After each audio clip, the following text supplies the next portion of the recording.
sus asientos que vamos a iniciar.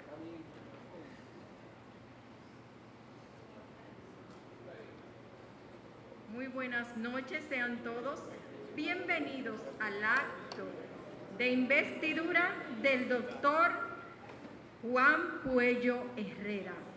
Muchas gracias por su asistencia en esta noche. De inmediato les invito a ponerse sobre sus pies para recibir el desfile de los miembros de la Academia de Ciencia y a su vez escuchar el himno de la Academia seguido del himno nacional.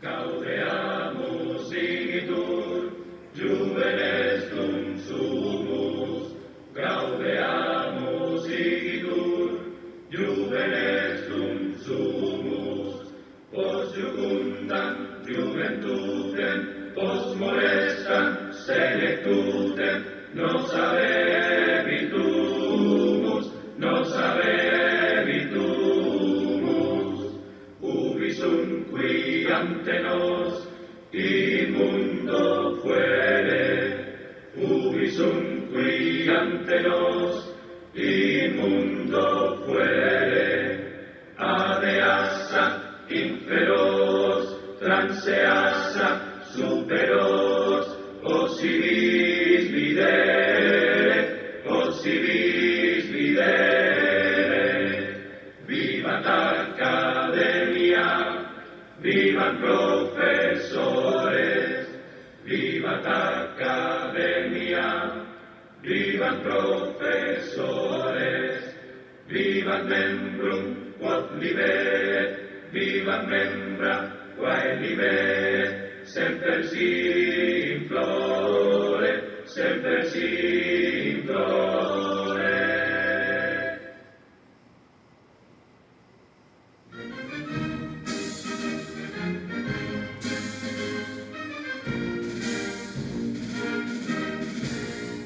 Quisqueyanos valientes, alcemos nuestro canto con viva emoción, y del mundo a la paz ostentemos nuestro invicto glorioso pendón.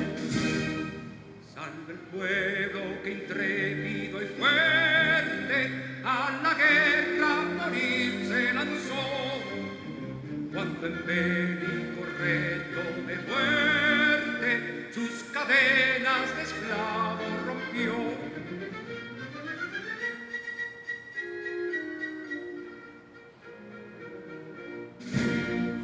Ningún pueblo ser libre merece, si es esclavo insolente y servil, si en su pecho la llama no crece, que tembló el heroísmo viril. Mas que ella la indómita y brava, siempre altiva la frente alzará, que se muere mil veces esclava, otras tantas servir sabrá. A continuación pasamos a sus asientos a la mesa de honor que está compuesta por el ingeniero Eleuterio Martínez, presidente de la Academia de Ciencias. El doctor Manuel Herrera Carbucia, coordinador de la Comisión de Ciencia Jurídica, Política y Administrativa. El doctor Manuel Berger Coradín, secretario de la Comisión de Ciencias Jurídica, Política y Administrativa. El doctor Luis Echequer Ortiz, pasado presidente y miembro de la Comisión de Ciencias Jurídica, Política y Administrativa. Y el doctor Juan Puello Herrera. Los demás pueden pasar a sus asientos reservados.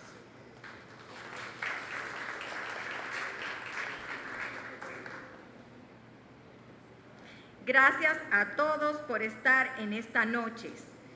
Llamamos de inmediato al podio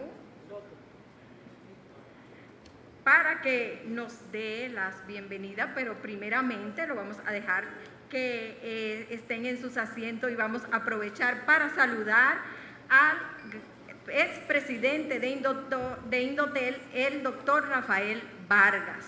También vamos a darle las gracias por estar con nosotros en esta noche el representante del Tribunal Superior Electoral, Freddy Gerardo Moreta, que viene en representación de la magistrada Rosa Pérez de García.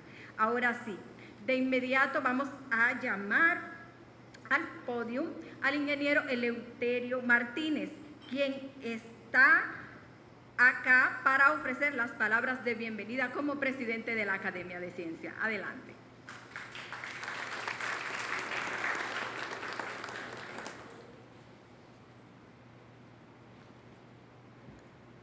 Muy buenas noches, señores miembros de la mesa de honor, muy especialmente la bienvenida a nuestro nuevo académico, al doctor Herrera Carbucia, que es el presidente de la Comisión de Ciencias Jurídicas, a los honorables visitantes que nos honran esta noche con su presencia, doctor Subero, don Mariano, don Luis, y a todos ustedes, porque aquí distinguidos somos todos los que estamos interesados en la vida académica, en el ejercicio académico.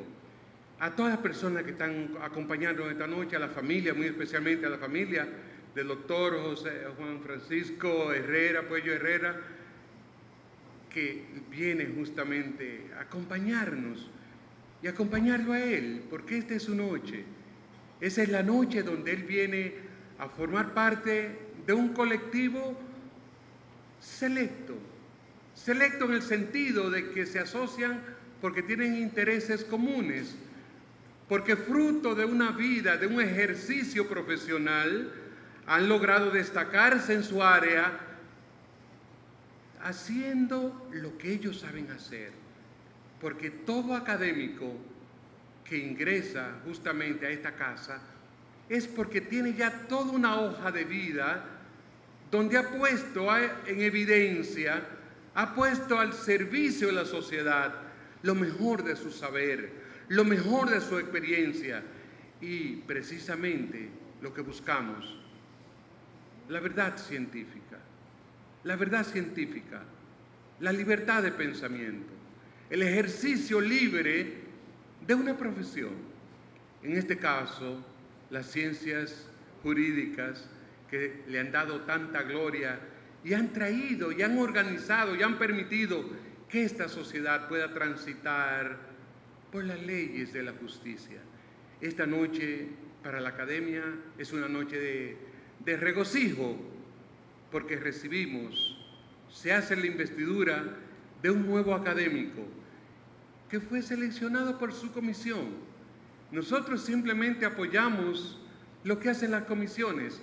La plataforma de trabajo de la Academia de Ciencia son las diferentes comisiones y es la Comisión de Ciencias Jurídicas quien ha evaluado los méritos que tiene el nuevo académico que esta noche es recibido en esta Academia de Ciencia. A ustedes, gracias por venir a compartir con nosotros estos momentos gloriosos para el doctor Juan Francisco y para toda esta familia académica. Sean bienvenidos, siéntanse en confianza, porque estamos en la casa de todos nosotros, los académicos. Bienvenidos.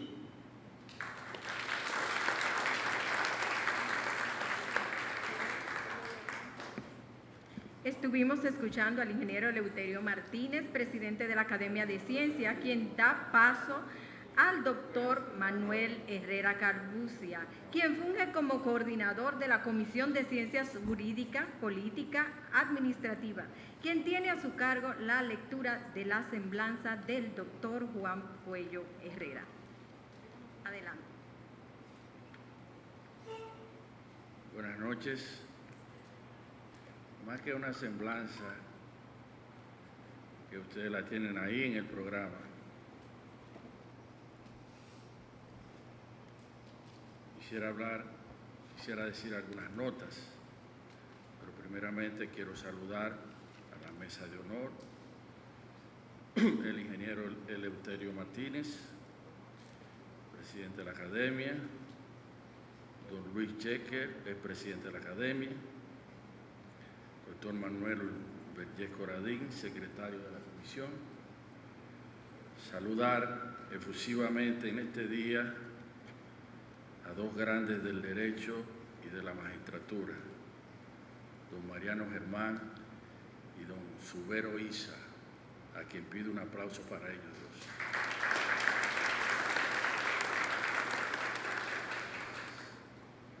Saludar a Luis Arias, miembro de honor de la Academia, que tenía años fuera del país, magistrada Eunice del Tribunal Constitucional, Samuel Arias, de la Suprema Corte de Justicia, y un grande entre los grandes del derecho laboral, Julio Aníbal Suárez.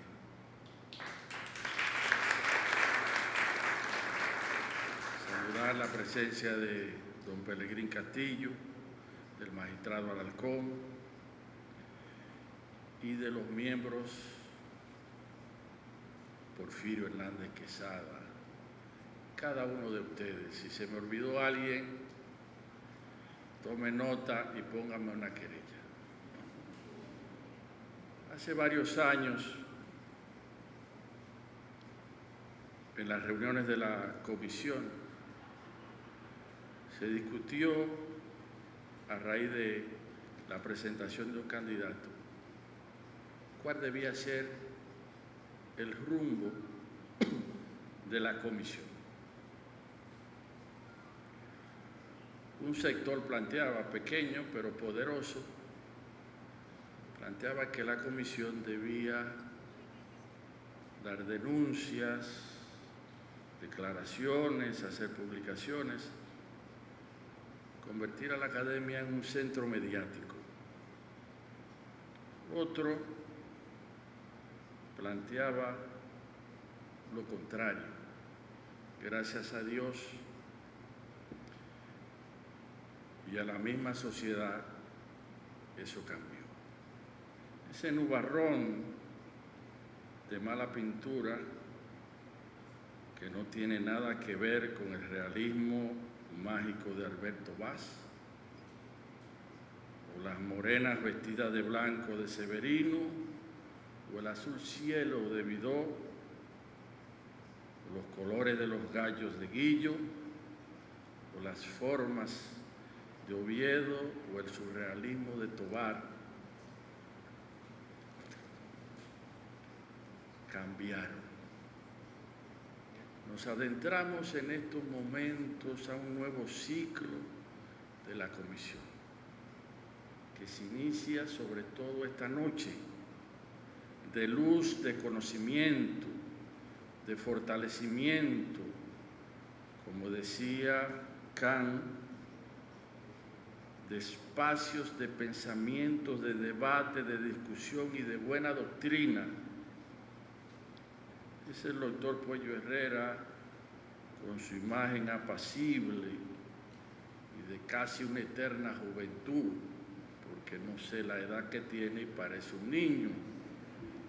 Profesor de varias universidades, director de maestrías, escritor asiduo de revistas de derecho, que nos enseña claramente algo que se discutió en esa Suprema de uno de los que está aquí, de Subero. Hay abogados y hay abogados. Es decir, como una frase que yo siempre digo, separar a los hombres de los muchachos. Sobre todo, una discusión que nos toca en la sociedad y que nos recuerda a algunos estudiosos como el mismo Kant, citado por el español Garzón Bardés. Vivir en una época en que la dignidad humana se encuentra acorralada por un cerco de insensatez y de calamidades. Quiero decir que don Juan Francisco Puello Herrera entra a la comisión de Troncoso Cáceres, de Pellerano Gómez, de Rafael Nadal, de Berger Chupani, de Lupo Hernández Rueda, de Rafael Albuquerque, de Porfirio Hernández, de William Ortiz, de Franklin García Fermín, de Héctor Dotel, de Luciano Pichardo, por decir algunos nombres, los otros están ahí escritos en el programa. Es el profesor quien también rompe una discusión. ¿Es buen abogado el que es buena persona? ¿Es buen juez el que es buena persona? Una discusión inacabada que desde los tiempos del medioevo no ha tenido solución. Sin embargo, el ciudadano que se inviste hoy se coloca en una esquina y en una pared difícil de romper. Un hombre de una honestidad intachable y de una seriedad probada. Benedicto XVI, y el que le gusta a esas líderes de la religión, cuando habla de la dignidad humana, la relaciona a la vida y a la religión y a la cercanía a Dios. Dworkin habla de la dignidad en su relación con lo moral. Puedo definirlo como un hombre digno y un hombre serio, que presenta un discurso que nos ayudará a reflexionar y analizar para tener una base doctrinaria para una sociedad justa. ¿Qué es lo que quiere la comisión? ¿Qué es lo que quiere la academia?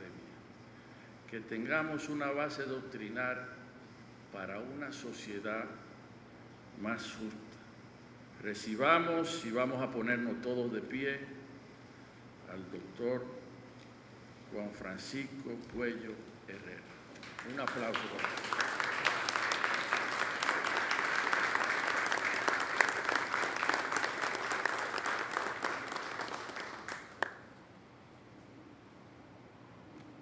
Se pueden sentar.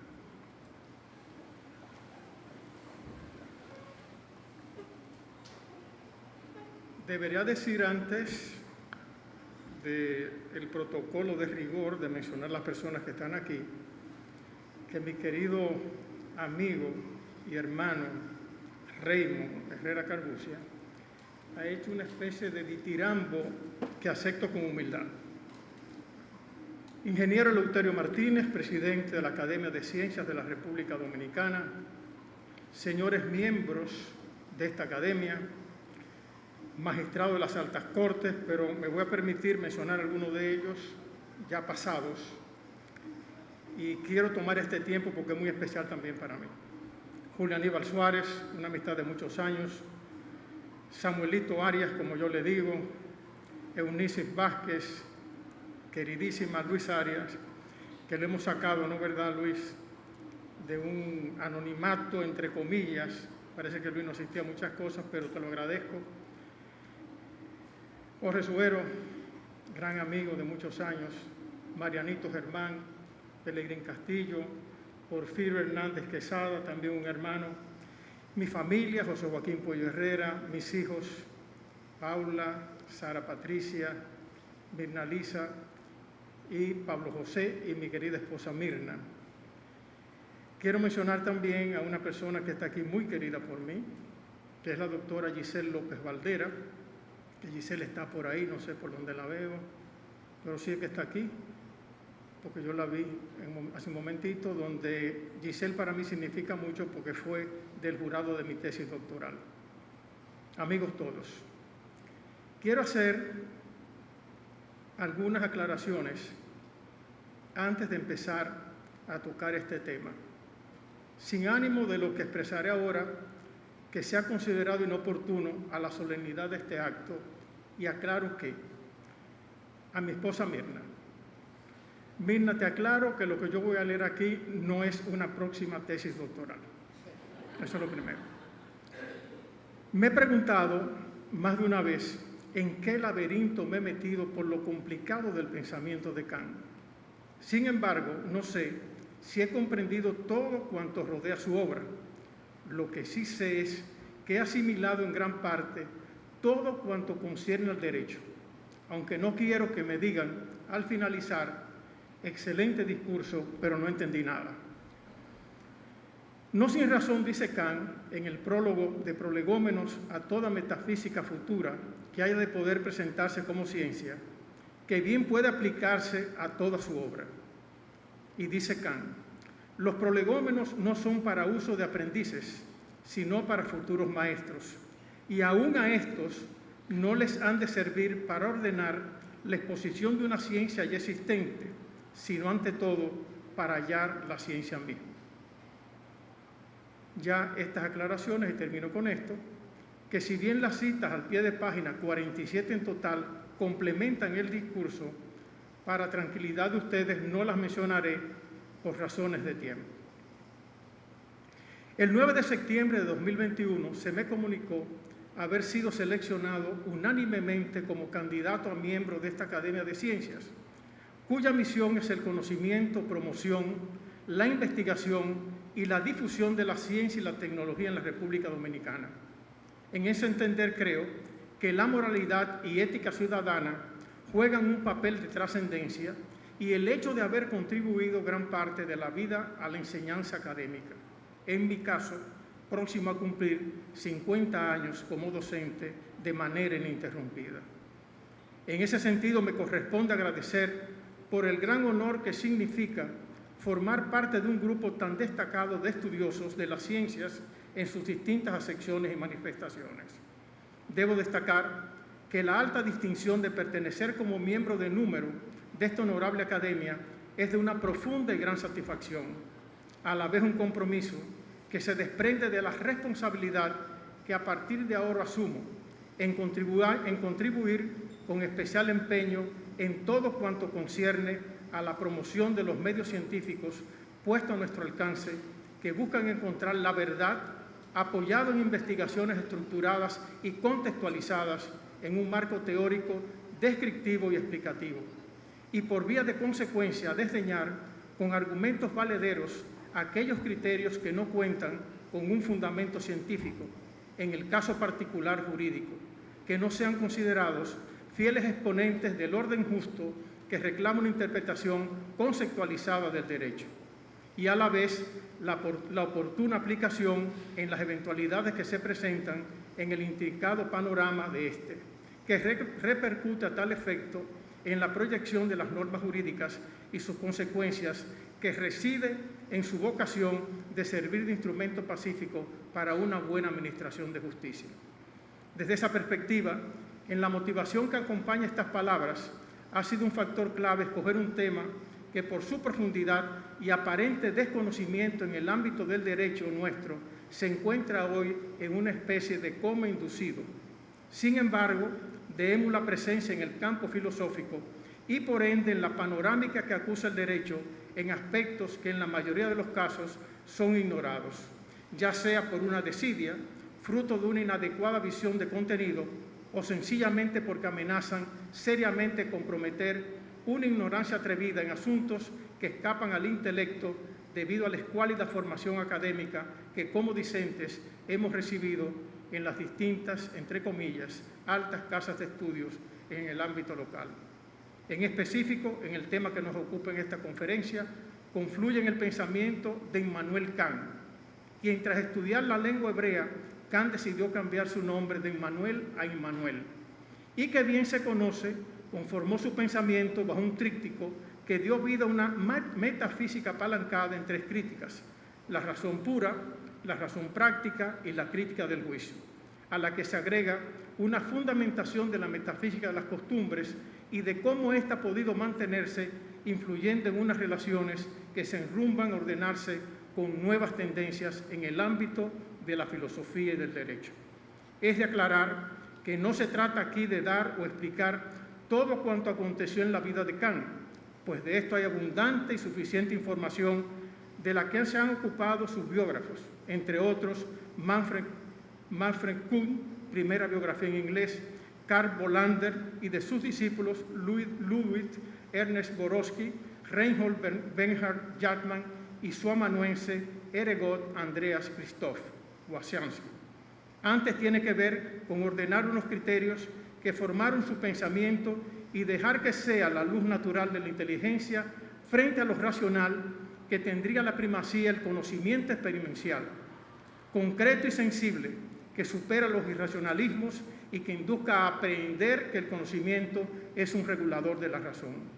En este campo entramos en cuestionamientos que nos llevan a vivir en carne propia la angustia de sentirnos limitados de comprender lo que está más allá del mundo físico, que es la metafísica, conduciéndonos a investigar qué se mueve más allá de ese mundo. De ese modo se buscan respuestas y, lo que es de mayor trascendencia, de qué realmente somos capaces de comprender a este respecto.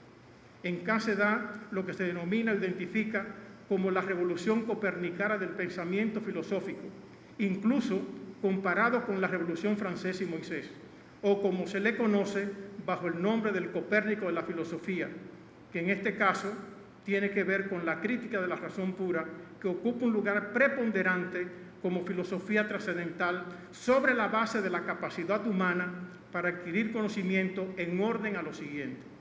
Primero, los sentidos y la razón para aprender algo del mundo. Y segundo, y no menos importante, el espacio y el tiempo, que independientemente es uno de otro, dan al pensamiento humano la presunción de reconocer algo, como son las categorías como formas básicas del juicio, que dan paso a la estructuración de las percepciones y los conocimientos. Para Kant, todo cuanto observamos en el mundo que nos rodea depende de lo que percibamos y entendamos, aunque resulta difícil conocer si esas cosas de por sí son como las percibimos. No sin razón se ha expresado, luego de la impronta de su pensamiento, que se ha vivido un mundo nuevo gracias a su obra, ya que él lograba unir razón y libertad, infundiendo un enorme respeto ante la humanidad. Dada esta conceptualización de lo creado, sea la existencia o la inexistencia de todo aquello que se encuentra fuera del mundo de los sentidos, como por ejemplo el alma o Dios, resulta difícil o casi imposible que sea o puede ser comprobado por la razón, aunque en estas formas reguladoras de aquello que es inmanente, debemos recurrir siempre a la razón para tratar de acceder a ella sin que podamos comprenderlo o aún escape a nuestro intelecto. Por su parte, la crítica a la razón práctica, presentada como una Biblia para el pensamiento moral de la modernidad, pretende arrebatarle a la razón empíricamente condicionada su jactancia de pretender proporcionar con total exclusividad el fundamento para determinar nuestra voluntad. Así, el uso de la razón pura es el único inmanente una vez que se haya establecido su existencia. En cambio, ese uso empíricamente condicionado, que presume de ser autocrático, es trascendente, ya que se traduce en exigencias que trascienden totalmente su dominio, entrando aquí en juego el Dios kantiano por medio de las reglas del juego decretadas por la razón práctica.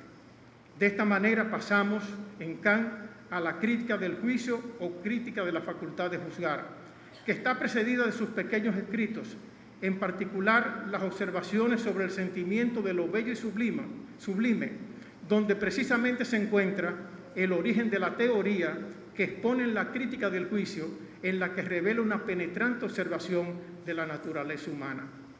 Ya como resumen lo antes planteado, hay que ver la razón como la facultad para conocer por principios a priori y la crítica de la razón para el examen de la posibilidad y límites de esa facultad en general, sin que nunca comprendamos al hablar de ello más que la razón considerada en un sentido teórico.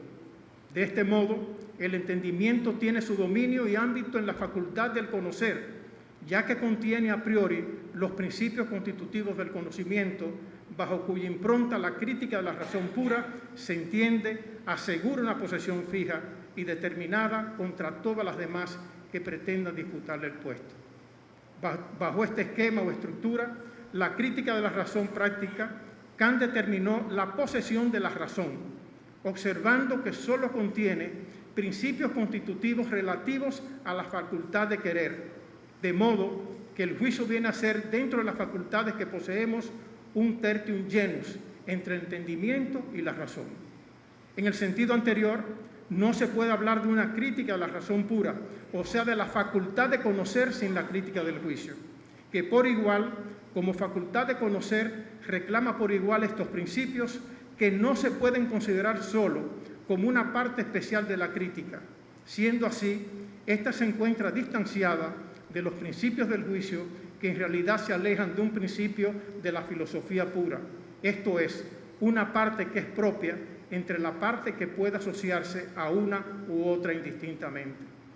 Y he aquí donde se encuentra el quid del asunto sobre lo que habría que considerar para entender lo que pretendemos desarrollar más adelante sobre el punto de inflexión que justifican las ideas expuestas, de llegar a la perfección bajo un concepto general que se denomina metafísica, que permita ver en el fondo todo cuanto le rodea y a la vez descubrir los primeros fundamentos de la facultad que suministra principios independientes de la experiencia, con el fin de que ninguna parte que se pretende explicar parezca dudosa o de difícil comprensión, ya que esto daría el traste con todo aquello que se pretende demostrar. A todo lo antes indicado vale señalar, sin otra pretensión, que no se adentraron en los vericuetos de los principios metafísicos del derecho, lo que Kant entendió que a la crítica de la razón práctica debía seguirle una metafísica de las costumbres dirigida a investigar la idea y los principios de una voluntad pura posible y no las acciones y condiciones del querer humano en general, pues ha de entenderse que debe ser una y por igual una razón. Diríase, y esto es muy importante, una metafísica como el órgano, esto es, de entender el instrumento como parte de la vida, como realidad orgánica, que reúne el conjunto de leyes a priori por las que se determina la voluntad.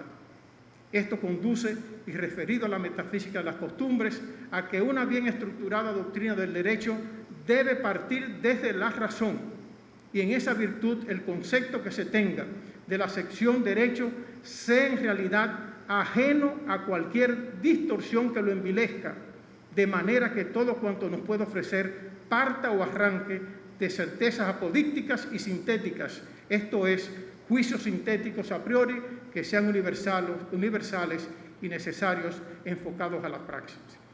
Pero de esto resulta o surge un aspecto a destacar, que la praxis a la que se refiere Kant o los conceptos empíricos solo entran como ejemplos en las observaciones que se hacen, lo cual lleva a afirmar que la metafísica de las costumbres sea adecuada a lo que busquen los principios metafísicos de la doctrina del derecho, siempre observado desde la premisa que no puede interponerse la forma de no saber distinguir la metafísica de las costumbres de las praxis jurídicas empíricas, donde no puede albergar duda que lo que persigue Kant es la necesidad y universalidad de los conceptos del derecho, aspecto que entronca con lo que sostenemos o pretendemos demostrar, y esto es lo importante, sobre la influencia del pensamiento kantiano en las nuevas tendencias del derecho.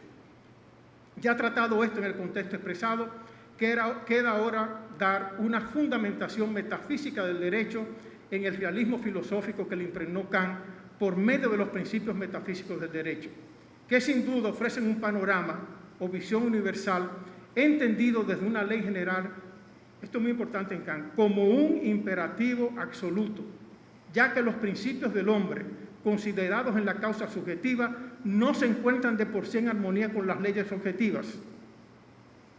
Esto es, lo que interiormente pueda ser la intención que mueve a alguien no necesariamente tiene que repercutir en la formación de una regla general, sino en leyes que tienen que ver con el concepto de libertad y que se llaman morales, para diferenciarla de las leyes físicas y de que, cuando éstas se dirigen a acciones externas y su legitimidad, se les denomina jurídicas, distinguiéndose aquí la legalidad de la moralidad. De esta manera, según Kant, se encuentra, como mencionaba, el imperativo categórico que anuncia de una manera general lo que es obligatorio. En función y ordenado a lo antes señalado, los principios metafísicos del derecho concebidos por Kant parten de la ciencia moral y de la ciencia del derecho, esta última como ciencia de las costumbres, explicada desde un sistema racional como metafísica del derecho, impregnada de una diversidad empírica en todos los casos posibles para hacer una división completa que es de rigor para la formación de un sistema de la razón. Entendida la teoría del derecho de esa perspectiva, Kant lo analiza, como ya hemos expresado, desde un principio, esto quizás es lo más importante en Kant, desde un principio universal de derecho que conduce a una dirección general del derecho, que si bien se analiza como ciencia sistemática, derecho natural o derecho positivo, y como facultad en lo moral, lo hace bajo una summa divisio de derecho privado y público, presente de forma inmemorial en la cultura occidental.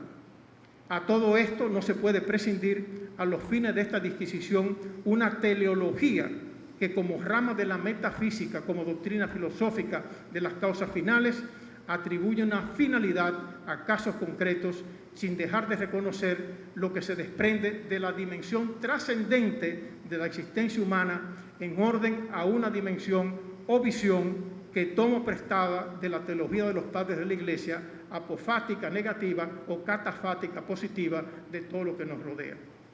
Entiendo y además estoy convencido que aquello que resulta de los principios metafísicos del derecho expuestos por Kant ha dado como resultado una identificación del derecho como nunca. De estas premisas siguen las siguientes preguntas. ¿Cuán trascendente ha sido la influencia de Kant para determinar o darle forma a las nuevas tendencias del derecho? En realidad, sobre las bases de una teoría convencionalista, se le da al derecho una primera condición de existencia de un sistema jurídico, partiendo de su naturaleza normativa y sus rasgos, además de cómo puede ser enfocado y sus condiciones de existencia y eficacia. Debemos, de esta manera, resaltar lo que ha significado para Kant la institucionalización del derecho, que compone todo un entramado complejo de normas que se entrecruzan y que se denomina regla de reconocimiento. Planteado así, en base a los criterios que ciertamente son decisivos en la construcción del pensamiento kantiano, este ofrece por medio de esas reglas de reconocimiento o institucionalización un problema controvertido de toda la filosofía del derecho que se explica desde las relaciones entre el derecho y la moral. Esto es lo que está muy de moda, el justnaturalismo y el positivismo.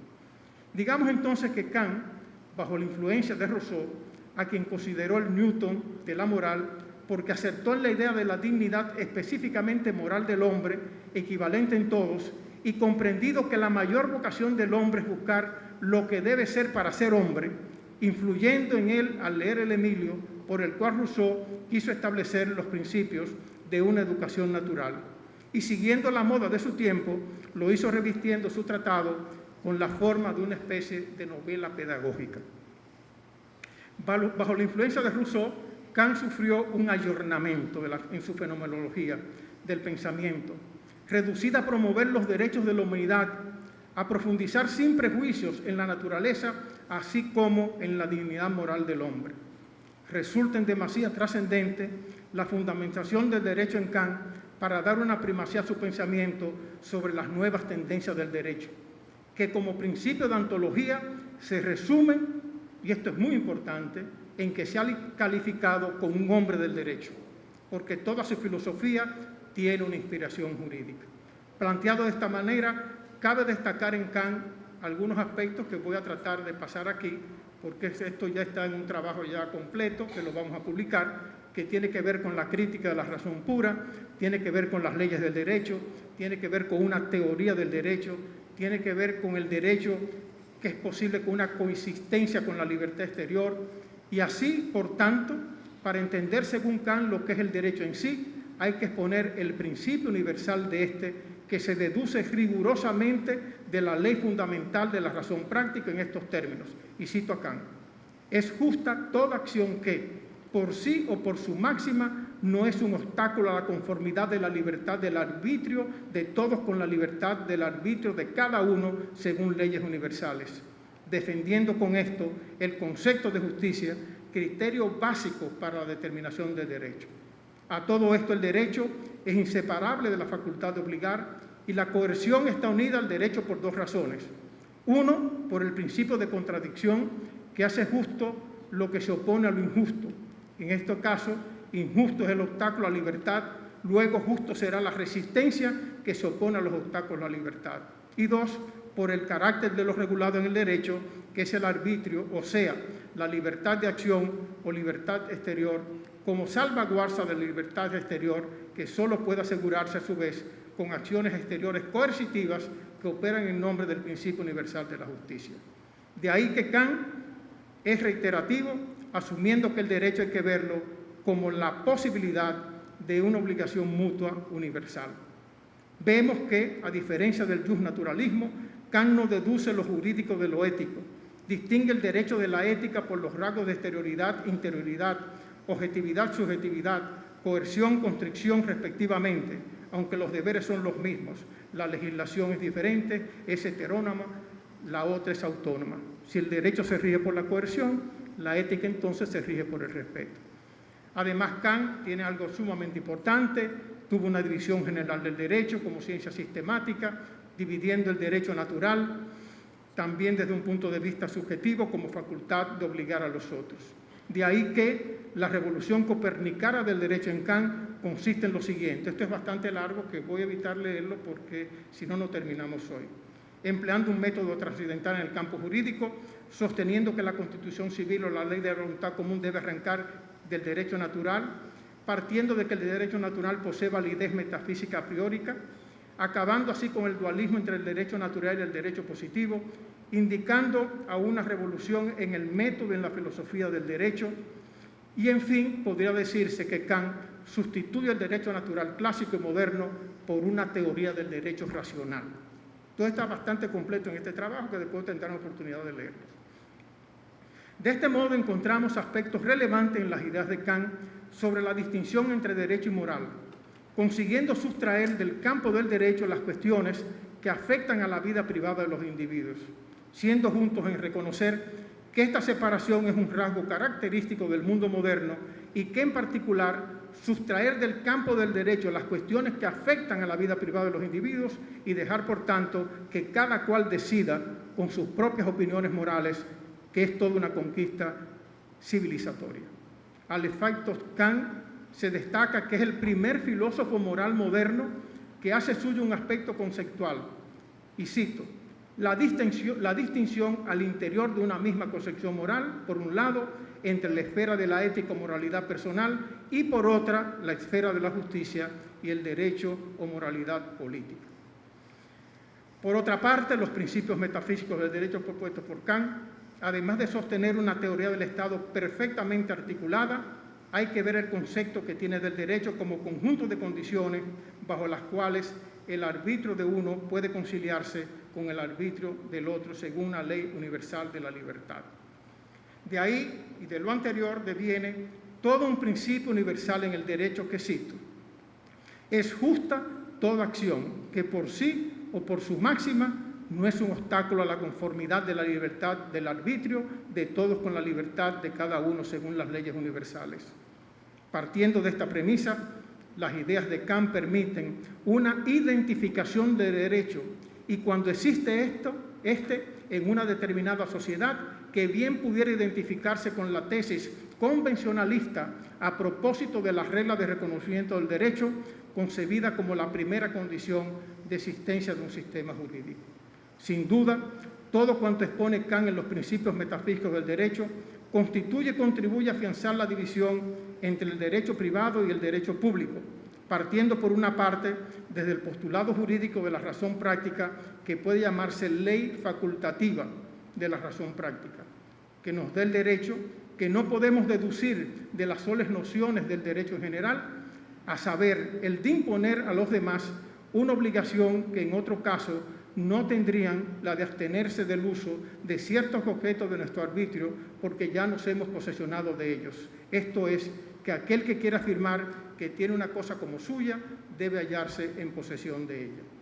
Por otra parte, analiza Kant o concibe el derecho público como el conjunto de las leyes que exigen una promulgación general para producir un estado jurídico que constituya el derecho público, Por tanto, el derecho público es un sistema de leyes para un pueblo, esto es, para una multitud de hombres o para una multitud de pueblos que, constituidos de tal manera, ejercen los unos con los otros una mutua influencia.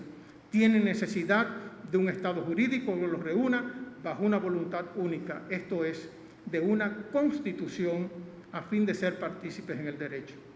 Bajo los anteriores predicamentos, en CAN encontramos la fuente del conocimiento sobre las tendencias actuales del derecho, entendiendo que no hay nexos absolutos, sino muy relativos con las teorías del derecho natural, objetivos o el positivismo formalista o el ideológico, en la que la hermenéutica, que es la doctrina del arte de comprender y no solo un método de interpretación que va de la mano de la argumentación, que existe en la objetividad y cree en la plenitud del argumento. No estaría siendo lo suficientemente justo si no menciono la obra de Kant Hacia la paz perpetua, que puede ser catalogado como uno de los textos kantianos más leídos y probablemente menos aprovechados. Si observamos todo cuanto ha contribuido este a una paz definitiva, que además de un deber, es una esperanza bien fundada, mientras se le considere un ideal proyectado por la propia razón, en función de que se trate o no de un pensamiento utópico. Y lo hago con una anécdota atribuida a Kant que escuché a mi querida profesora de filosofía Josefina de Lara en San Juan de la Maguana mientras cursaba el cuarto de bachillerato en San Juan de la Maguana y que hoy recreo con unas notas adicionales. Lo cuento. Se dice o narra que Kant recibió a un amigo francés en Königsberg, lugar de su domicilio y residencia, y de que tuvo una amena y fructífera conversación con éste, al cual le comentó y describió con lujo de detalles que a lo largo de los 13 kilómetros del río Sena que transcurren por la ciudad de París, más de 37 puentes y pasarelas de todo tipo, desde los más antiguos construidos en piedra hasta los más sobrios y resistentes. Esto describió Kant. A lo que este amigo le dijo que la próxima vez que fuera a París le gustaría invitarlo a su residencia para agasajarlo. Sin embargo, Kant lo más lejos que llegó fue a Goldap, a 120 kilómetros de la frontera del este de Prusia y Ansberg, a 110 kilómetros de Königsberg, su ciudad natal, y otros viajes en un radio de alrededor de unos 40 kilómetros de su ciudad. Esa es la anécdota o historia. Una curiosidad, Kant no era ateo. El título de su obra tiene un doble sentido.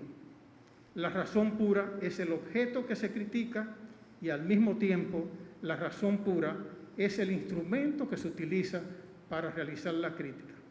Y ocurre entonces algo extraño. Aquel Dios que Kant había expulsado en su crítica de la razón pura por la puerta trasera, en su crítica de la razón práctica, le hace regresar también por la puerta trasera diciendo, y cito, creemos en Dios porque tenemos una profunda necesidad para creer en Él, ya que nuestra razón práctica nos exige que Dios exista. Con esto sí termino. Recordemos que la justicia es como el reino de Dios. No existe como un hecho sin nosotros, está más bien dentro de nosotros como un gran anhelo.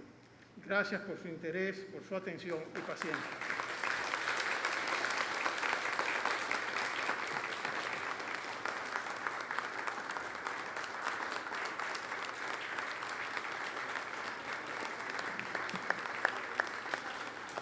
Redoblemos los aplausos para el doctor Puello, por favor.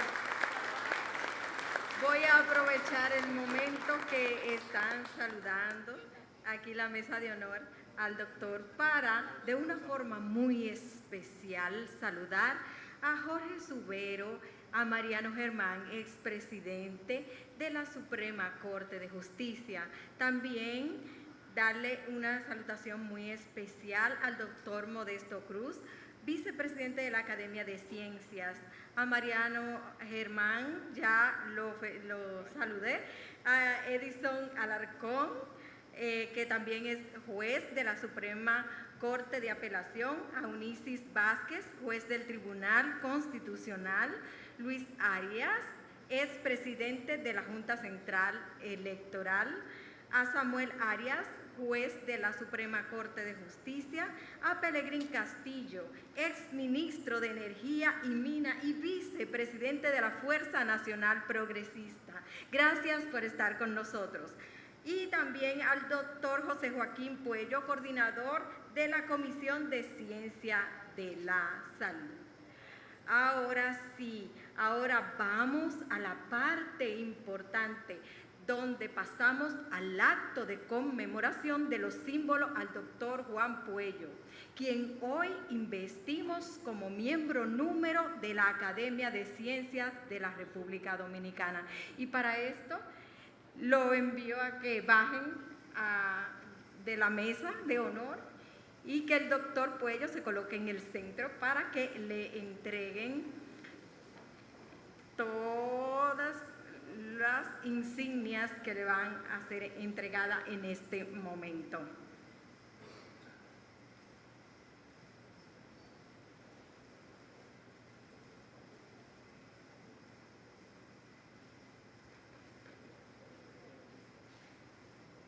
El ingeniero Eleuterio Martínez realiza la lectura y entrega el certificado.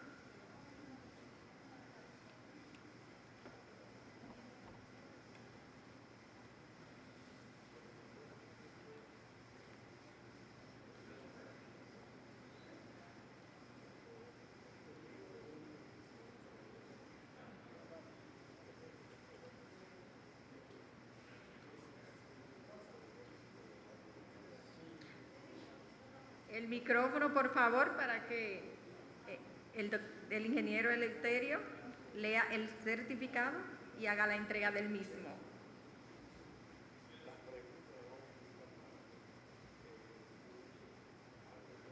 Bueno, es una palabra que creo que ustedes escuchar. Academia de Ciencias de la República Dominicana. Visto los estatutos de la Academia de Ciencias de la República Dominicana, que determinan las condiciones y requisitos establecidos para ingresar como miembro de número de esta Academia de Ciencias, vista la aprobación de la Comisión de Ciencias Jurídicas y Políticas y Administrativas y del Consejo Directivo de la Academia de Ciencias, que reconocen la excelente labor investigativa y académica del doctor Juan Francisco Puello Herrera y sus valiosas contribuciones en el campo de la ciencia jurídica. El Consejo Directivo de la Academia de Ciencias de la República Dominicana otorga el presente certificado de investidura al académico doctor Juan Francisco Puello Herrera en la categoría de miembro de número, dado en Santo Domingo, Distrito Nacional, República Dominicana, al 3 días del mes de mayo del 2023. Eleuterio Martínez, doctor Modesto Cruz, doctor Manuel Herrera Carbucia, para el doctor Juan Francisco Puello Herrera.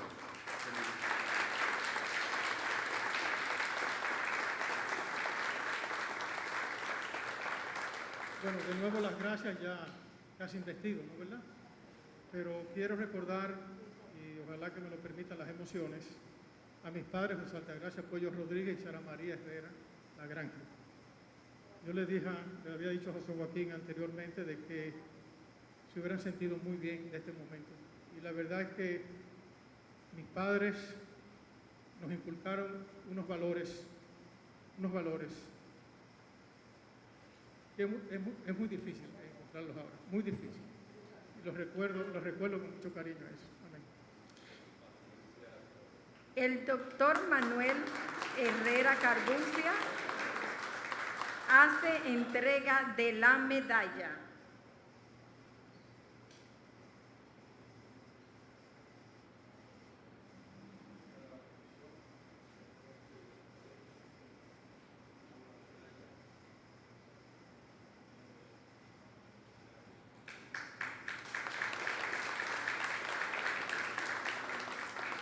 El doctor Manuel Vergés Coradín realiza la entrega de el PIN.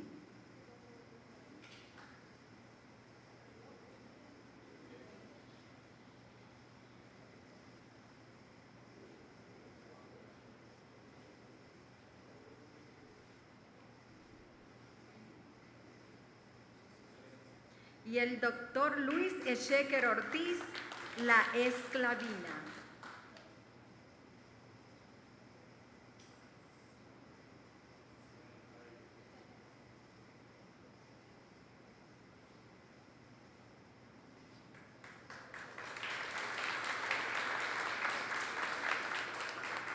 Ahora el ingeniero Eleuterio juramenta al doctor Juan Puello. Doctor Juan Francisco Puello, levanta su mano derecha. Jura y promete ante los académicos presentes, en el público que nos asiste y nos acompaña esta noche, cumplir con los principios, con el código de ética y los estatutos de esta academia. Si así lo jura, pues que esta sociedad, que esta academia y todos sus miembros lo acepten a partir del día de hoy como miembro de la Comisión de Ciencia Jurídica de esta academia.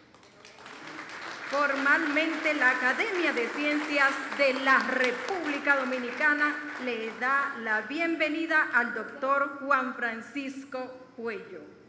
Una vez más, darle las gracias a todos ustedes por estar aquí en esta noche. Yaneri Martínez estuvo con ustedes asistiéndoles. Pueden pasar al fondo cuando terminen y disfrutar de un brindis.